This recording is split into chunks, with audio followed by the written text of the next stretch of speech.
Tuhan sertamu. Dan sertamu juga. Inilah Injil Yesus Kristus menurut Santo Markus. Dimuliakanlah Tuhan.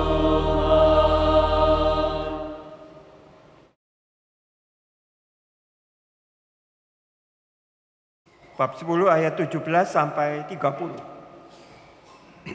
Pada suatu hari, Yesus berangkat meneruskan perjalanannya. Datanglah seseorang berlari-lari mendapatkan dia, dan sambil berlutut di hadapannya, ia bertanya, "Guru yang baik, apa yang harus aku lakukan untuk memperoleh hidup yang kekal?" Jawab Yesus kepadanya, "Mengapa engkau katakan aku baik? Tak seorang pun yang baik selain Allah. Engkau tentu mengetahui perintah-perintah ini. Jangan membunuh, jangan berzina, jangan mencuri, dan jangan memberi kesaksian palsu, dan jangan menipu orang. Hormatilah ayahmu dan ibumu."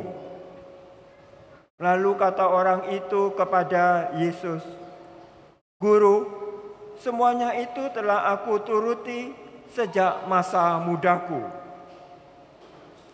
Tetapi Yesus memandang dia dan mengasihinya, lalu berkata kepadanya, "Hanya satu lagi kekuranganmu. Pergilah, jualah apa yang engkau miliki dan berikanlah itu kepada orang-orang miskin. Maka engkau akan beroleh harta di surga. Kemudian datanglah kemari dan ikutilah aku." Mendengar perkataan Yesus, mukanya muram, lalu pergi dengan sedih sebab banyak hartanya. Lalu Yesus memandang murid-muridnya di sekelilingnya dan berkata kepada mereka, "Alangkah sukarnya orang yang banyak harta masuk ke dalam kerajaan Allah." Murid-murid tercengang mendengar perkataannya itu. Tetapi Yesus berkata lagi, "Anak-anakku, alangkah sukarnya masuk ke dalam kerajaan Allah.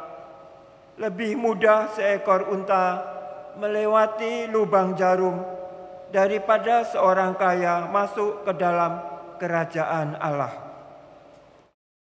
Para murid makin tercengang dan berkata satu sama lain, "Jika demikian, siapakah yang dapat diselamatkan?" Yesus memandang mereka dan berkata, "Bagi manusia hal itu tidak mungkin, tetapi bukan demikian bagi Allah, sebab segala sesuatu mungkin bagi Allah." Lalu Petrus berkata kepada Yesus, "Kami ini telah meninggalkan segala sesuatu dan mengikuti Engkau." Yesus menjawab, "Sesungguhnya aku berkata kepadamu, setiap orang yang karena aku dan karena Injil meninggalkan rumah, saudaranya laki-laki, saudaranya perempuan, ibunya, bapaknya, anak-anaknya, atau ladangnya, pada zaman ini juga ia akan menerima kembali 100 kali lipat rumah, saudara laki-laki, saudara perempuan, ibu, anak-anak, dan ladang, sekalipun disertai berbagai penganiayaan. Dan di zaman yang akan datang, ia akan menerima hidup yang kekal." Berbahagialah orang yang mendengarkan sabda Tuhan dan tekun melaksanakannya. Sabdamu adalah jalan kebenaran dan hidup. Semoga oleh sabda Tuhan diteguhkanlah iman kita.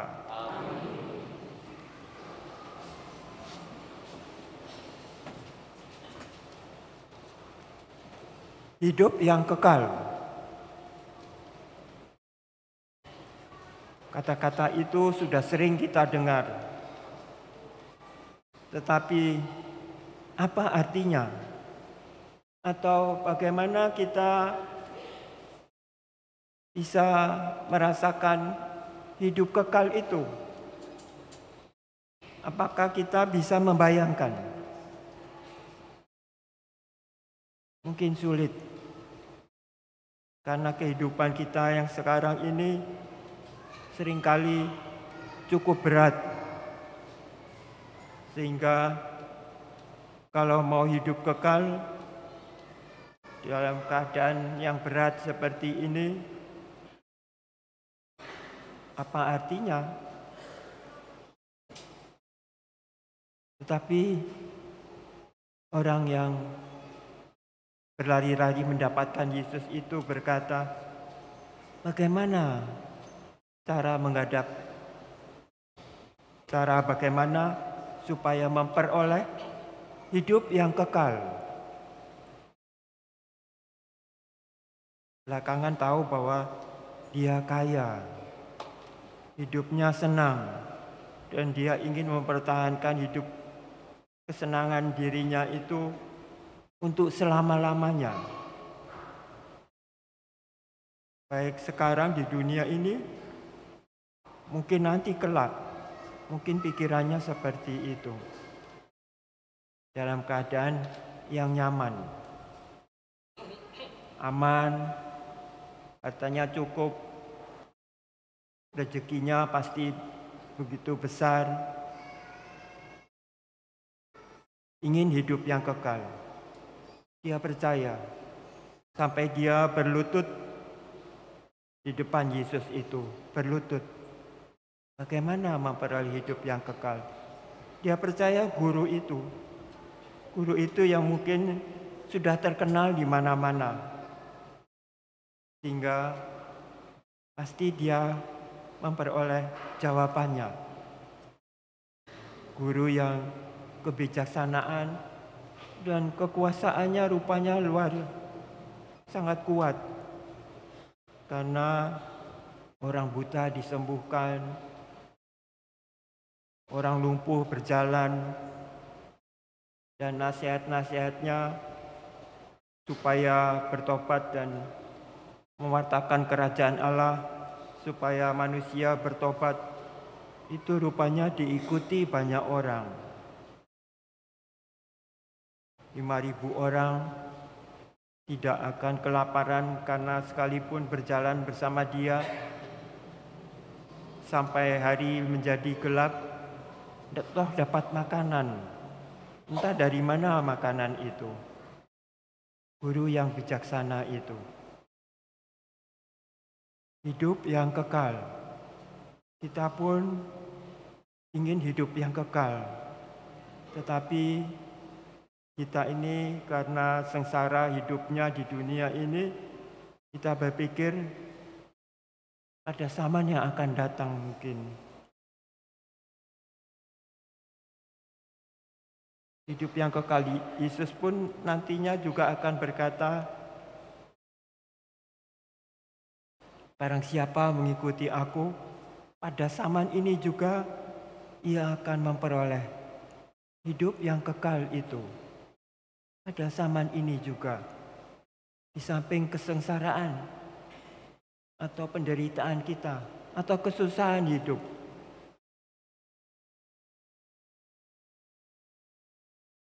tapi ketika Yesus mengatakan hidup yang kekal pada zaman ini, karena ada Yesus yang mengatakannya. Tapi sebelum Yesus itu, adakah kehidupan kekal itu? Kehidupan kekal itu sudah mulai sejak Allah itu menciptakan manusia. Manusia itu diciptakannya dengan rupa citra Allah. Manusia itu hidup karena nafas Allah diberikan kepada manusia itu. Malahan kita tahu Kain dan Habel yang bertengkar, atau Kain yang iri hati, jelus karena Habel itu mengapa mempersembahkan kepada Allah asapnya sampai ke atas, sampai dia merasa begitu marah sampai membunuh adiknya itu Habel. Tetapi Allah tetap berbelas kasih. Ketika Kain merasakan hal itu sebagai dosa, sebagai yang melanggar perintah Allah dalam hatinya,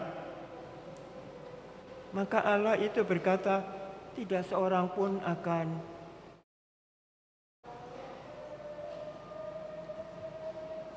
membawa atau membunuh engkau. Katanya kepada Kain itu, engkau akan dilindungi. Barang siapa membunuh engkau akan kubunuh, kata Allah. Jadi Kain itu juga mendapatkan kasih setia Allah untuk tidak meneruskan kejahatannya itu. Sejak semula Allah itu penuh pengertian. Dan kitab kebijaksanaan tadi mengatakan penulisnya pasti merasakan itu, bahwa Allah itu ketika memberikan kebijaksanaan, roh kebijaksanaan kepada manusia, dan manusia menerimanya, akan memperoleh pengertian itu. Pengertian akan Allah yang penuh dengan kasih setia itu. Dikatakan tadi bahwa firman Allah itu tajam, bagaikan pedang bermata dua yang tajam, baik ke atas maupun ke bawah tajam, sampai memisahkan jiwa dan roh. Jiwa yang kita miliki sekarang ini, sehingga badan kita ini hidup karena jiwa kita belum diambil Tuhan. Nanti saatnya jiwa kita itu diambil Tuhan. Memisahkan jiwa dan roh. Roh itu adalah roh yang mendapatkan, karena Allah itu roh. Allah itu roh. Sehingga roh itu bila bersatu dengan roh Tuhan akan kekal abadi. Roh itu yang menentukan kita ini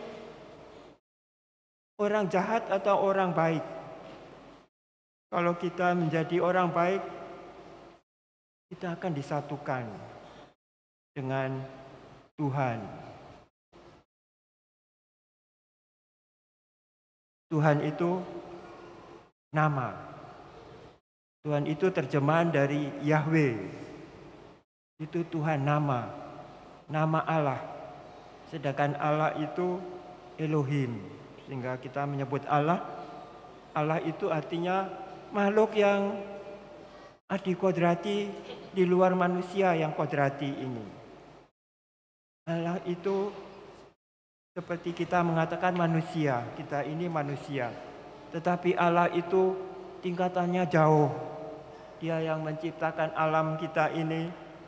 Kita mengenal Allah itu karena itu juga melalui alam.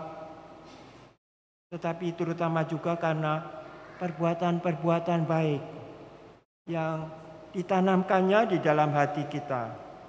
Roh kebijaksanaan tadi itu.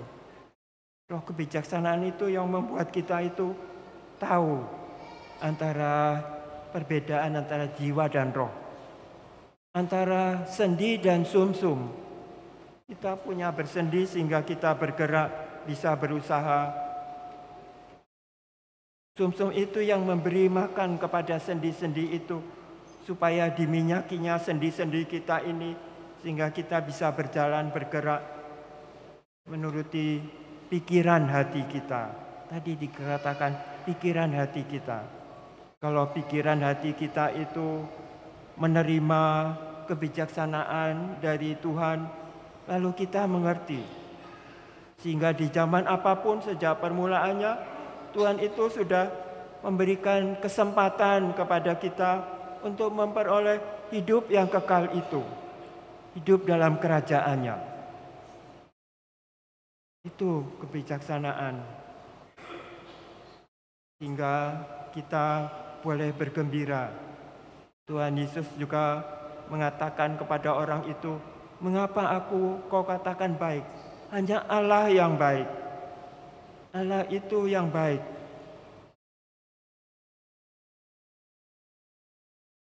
Karena itu kitab kebijaksanaan juga menyatakan,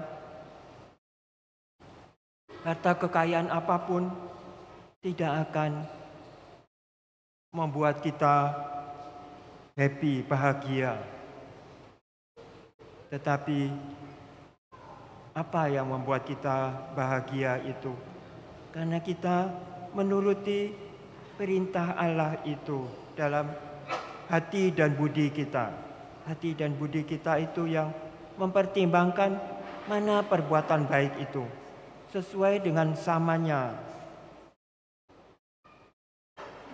Karena itu Yesus mengatakan, pada zaman ini, ketika firman Allah itu nampak nyata, karena Yesus itu adalah firman Allah bagi kita. Dialah Allah yang hidup. Kita ini tidak tahu Allah itu bagaimana, tetapi nampak nyata. Allah itu yang menciptakan semesta alam ini. Kita berada di dalam kerajaannya. Kita akan memperoleh hidup yang kekal itu bila kita percaya akan kekuasaannya itu. Hati dan budi kita sesuai dengan perkembangan diri kita. Perkembangan manusia yang selangkah demi selangkah itu menuju kepada Omega itu, Alfa dan Omega. Dialah yang tanpa permulaan dan tanpa akhir. Itu ingin menyatukan dirinya, menyatukan kita ke dalam dirinya. Karena itu bersyukurlah kita akan kasih setia Allah. Dia membawa kepada kita wajahnya melalui Yesus Kristus itu. Karena itu kita mengatakan, dialah anak Allah, dialah Allah juga. Dan supaya kita ini menerima rohnya, Roh Kudus itu di dalam hati dan budi kita. Roh Kudus itu Allah juga. Allah Bapa, Allah Putra, dan Allah Roh Kudus. Itu satu, Tritunggal yang Maha Kudus. Hanya kita tahu bahwa dialah itu Tuhan. Dahulu sebutan Tuhan itu untuk Allah yang tidak kelihatan itu, yang menciptakan kita. Kemudian ketika Yesus itu mengakhiri tugasnya dengan menyerahkan diri kepada kita, menyebut semua orang dari kesalahan dan dosanya supaya bisa disatukan dengan Dia, maka Dialah Tuhan yang datang ke tengah-tengah kita. Kita menyebutnya lalu Tuhan Yesus Kristus. Roh Kudus itu juga Tuhan kita yang mau tinggal di dalam hati dan budi kita. Karena itu kita hendaknya mempersilahkan Roh Kudus itu menguasai diri kita. Bukan roh kejahatan. Roh kejahatan itu roh iblis itu. Yang mengiming-imingi kita seringkali dengan harta itu. Mamon. Supaya kita dengan mamon itu berbuat sesuka hati kita. Mengapa Yesus selalu mengatakan, sungguh sulit bagi orang kaya, lebih mudah unta melalui lubang jarum. Karena bagi Allah segala sesuatunya mungkin. Ada orang kaya yang tidak memikirkan hartanya. Santo Fransiskus dari Assisi itu seorang anak yang kaya, bapaknya pedagang, tapi dia meninggalkan segalanya.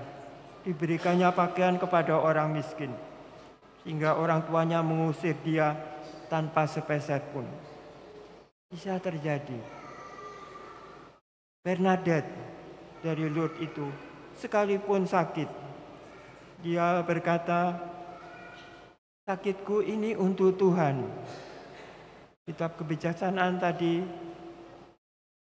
mengatakan kesehatan apapun itu tidak akan membawa kita untuk menyerah kepada kehidupan, tetapi justru menyerahkan diri kita kepada Tuhan. Kekayaan, kesehatan, kepandaian, semuanya itu milik Tuhan. Kita mempunyainya karena diberikan Tuhan, supaya kita pakai bukan untuk diri kita sendiri. Mari kita bersyukur. Cara Allah itu menunjukkan kasih setianya kepada kita semua yang mendengarkan firman-Nya. Firman-Nya yang dikatakan tadi bagaikan pedang bermata dua yang bisa memisahkan pertimbangan-pertimbangan dalam diri kita. Mana yang baik, mana yang jahat, lalu kita tahu. Karena itu kitab Ibrani mengatakan supaya kita bersyukur. Allah itu memberikan firman-Nya kepada kita sebagai seorang yang nampak nyata. Dialah Yesus Kristus itu yang tersalibkan bagi kita. Maka mari kita dengarkan firman-Nya. Karena berkat firman-Nya itu kita dapat memperoleh hidup yang kekal itu. Yesus mengatakan kepada murid-muridnya pada zaman ini juga, kepada Petrus yang mengatakan, kami telah mengikuti engkau. Kemanapun engkau pergi, kami akan mengikutinya. Maka mari kita juga mengikuti Kristus itu. Orang kaya itu pergi dengan muram karena hartanya banyak. Mari kita mempertimbangkan diri kita ini, supaya diri kita ini punya pertimbangan itu. Mana yang benar, mana yang baik. Tidak ikut-ikutan dengan orang dunia ini. Pemenang hadiah Nobel yang baru diumumkan itu, ahli kimia itu, yang bersama dengan ahli fisika itu yang sekalipun menciptakan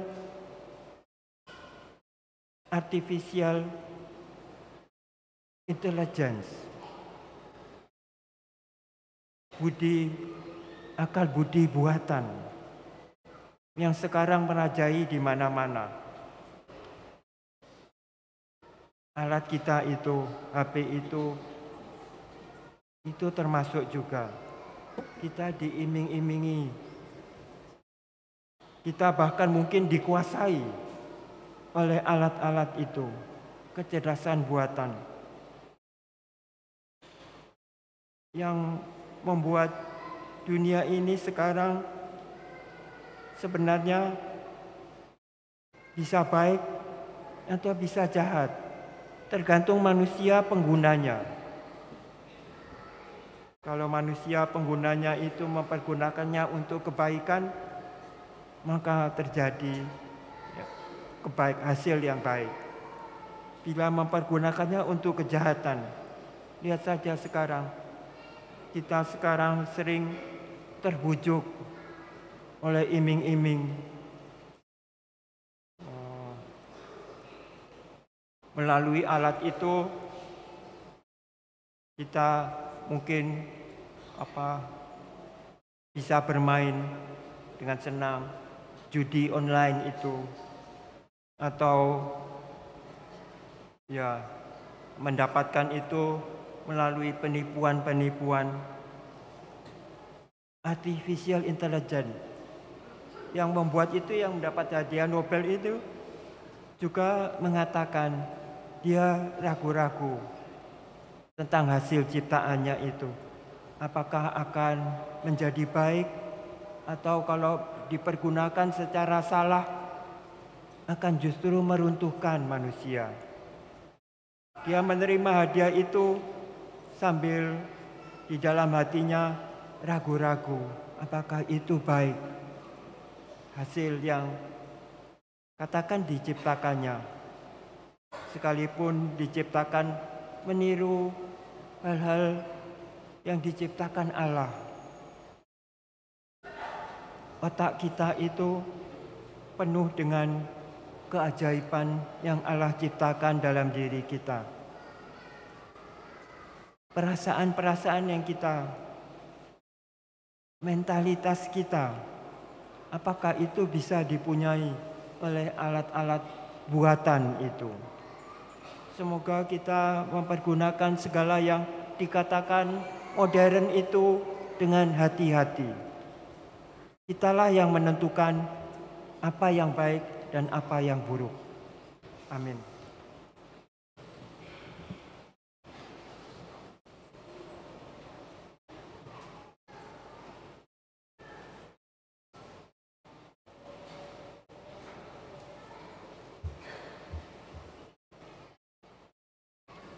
Tuhan menginginkan suara kita untuk menyatakan iman kita.